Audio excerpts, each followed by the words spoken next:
ఇగో 25 guarantees అట. లోక్సభ ఎన్నికలకు Congress manifesto release. యువత, రైతులు, మహిళలు, కార్మికులు, అణగారిన వర్గాలకు 5 చొప్పున మొత్తం 25 గ్యారంటీలు అంటూ. ఇగో పెట్రోల్ ధరలు ఇవి ఒక్కొక్కసారి మనకు ఏమనిపిస్తుంది తెలుసా? ఇది వినాలి మనకు. ఓసారి మనకు ఏమనిపిస్తుంది అంటే ఇది ఎప్పుడు ఎలక్షన్లు వచ్చినా చెప్తారు, కానీ ఇది సాధ్యమా అని చెప్పి చాలామంది అనుమాన పడుతూ ఉంటారు. మనం ఒకసారి చూద్దాం. పెట్రోల్ ధరల తగ్గింపు అనేది మనం ఎప్పుడు రెగ్యులర్గా వింటూ ఉంటాం. ఎప్పుడు ఏ ఎలక్షన్ వచ్చినా దీని గురించి మాట్లాడతారు. ఇంకోటి, పేద మహిళలకు ఏటా ₹1,00,000 సాయం అట. ఇవి సాధ్యమా? జాబ్ క్యాలెండర్ 30 లక్షల ఉద్యోగాల భర్తీ. ఇది గతంలో ఎందుకు చేయలేదు? కేంద్ర ఉద్యోగాల్లో మహిళలకు 50% కోటా, రిజర్వేషన్లపై 50% లిమిట్ ఎత్తివేత, ఈడబ్ల్యూఎస్ అన్ని కులాలకు కోటా అంటూ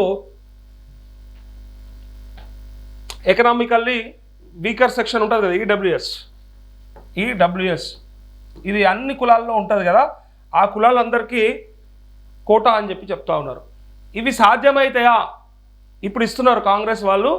మేము 25 గ్యారంటీస్ ఇస్తున్నామని చెప్తా ఉన్నారు. ఈ 25 గ్యారంటీస్లో వీటన్నిటి గురించి మెన్షన్ చేసిండ్రు. అది ఎంతవరకు సాధ్యమవుతుంది అనేది ప్రజలు నమ్ముతారా నమ్మరా అనేది భవిష్యత్తులో తెలుస్తుంది.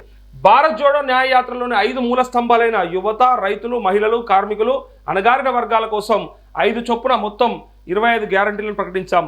వర్క్, వెల్త్, వెల్ఫేర్ అనే 3 ప్రధాన అంశాల ఆధారంగానే మేనిఫెస్టో ఓవరాల్ థీమ్ను రూపొందించాం. మా మేనిఫెస్టోలో దేశ షాందార్ తస్వీర్ అంటే అందమైన ముఖ చిత్రం ఉంది అని చెప్పి ఇక వాళ్ళ మేనిఫెస్టోలో వాళ్ళు పెట్టుకుందట. షాందార్ తస్వీర్ అందమైన ముఖ చిత్రం ఉంటుందట. చూద్దాం. ప్రజాస్వామ్యాన్ని అదోరు మల్లికార్జున ఖర్గే అన్నాడు. రాహుల్ గాంధీ ఏమంటుండు? ప్రజాస్వామ్యాన్ని నాశనం చేస్తున్న శక్తులకు, వాటిని కాపాడాలనుకుంటున్న శక్తులకు మధ్య జరుగుతున్న పోరాటమే ఈ ఎన్నికలు. ఇప్పుడు ఇండియా ఏం కోరుకుంటుందో అదే మా మేనిఫెస్టోలో చేర్చాం. మేము తప్పకుండా గెలుస్తాం.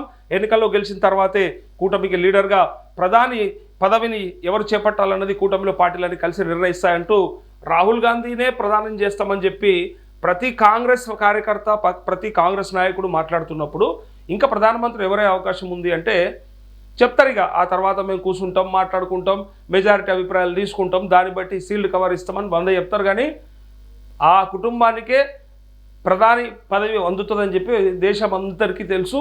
అండ్ నరేంద్ర మోదీ గారికి సమ ఉద్యోగం ఉన్నారు అంటే అది ఈయననే అని చెప్పి ఇప్పుడు అనుకుంటూ ఉంటారు బయట పబ్లిక్లో. సరే, మోదీ గారికి సమాంతరంగా పనిచేయలేకపోయినా, ఆయన స్థాయిలో అంత చరిష్మా లేకపోయినా ఇప్పుడు పెరుగుతున్నటువంటి చరిష్మా ఆధారంగా ఆ కుటుంబంలో రాహుల్ గాంధీ మాత్రమే ఆ ప్రధాని పదవి చేపడతాడని చెప్పి అంటూ ఉన్నారు.